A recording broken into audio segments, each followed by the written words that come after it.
In the land of grills, we got a Weber 22-inch kettle out today, and we got a new accessory. Oh man, I'm always so excited when I get a new accessory for a Weber 22. And you're saying, what the heck is that, Tom? Well, this is some sort of a charcoal diffuser that a company called Armadee has come out. Apparently, this is the greatest advance since the discovery of charcoal. We're going to find out. We're going to go online. I'm going to show you what I paid for it. We're going to talk about what it's supposed to do. And then, you know what? We're going to fire up the Weber kettle and see if it does what they say it does.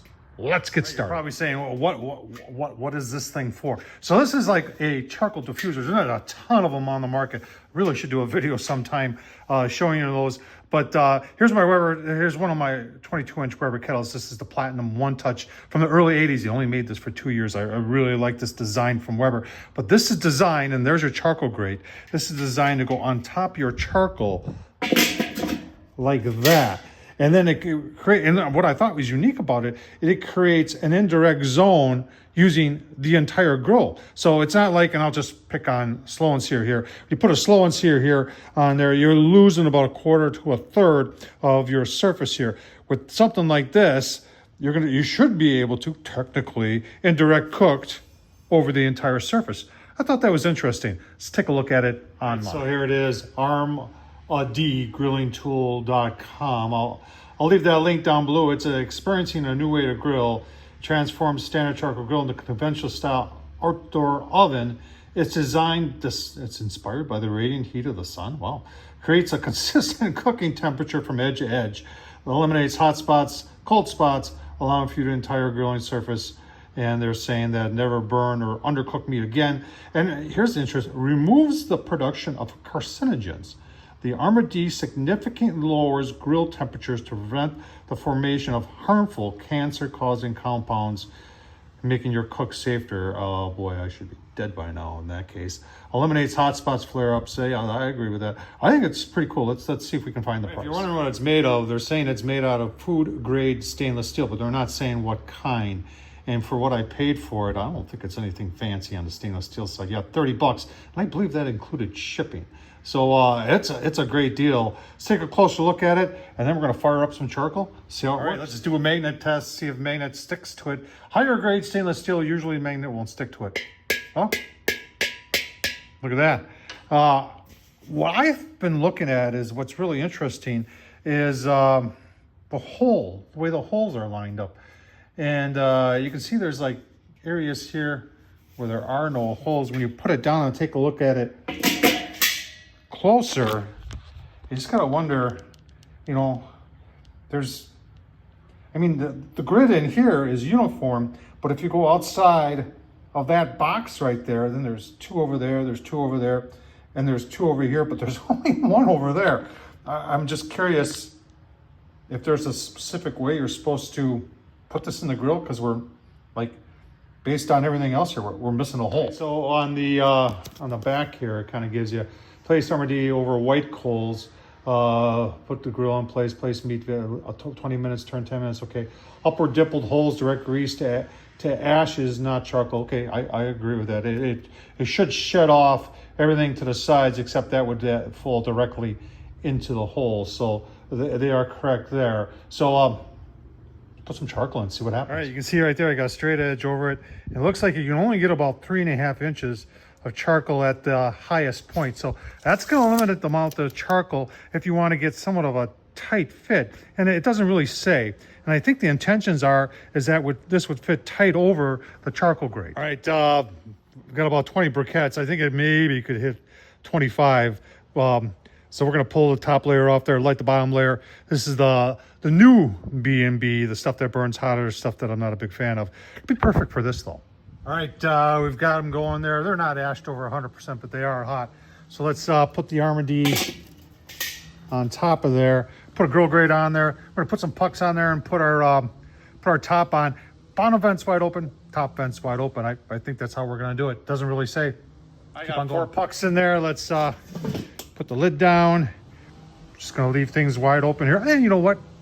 Let's just do that and see where we are for temps in, I don't know, 15 minutes. Let's see how we're doing here, about 15 minutes. Lid says 250. Let's see what, well, man, we got 250 there. We got 250 there.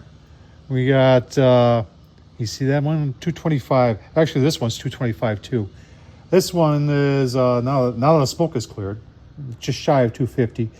And looks like we got a hot spot over there. So far, so good. I got a little bit of a chuck eye steak. Should we put that on there right in the middle? See what happens on the old Armour D. All right, steak's been on for 4 minutes or so.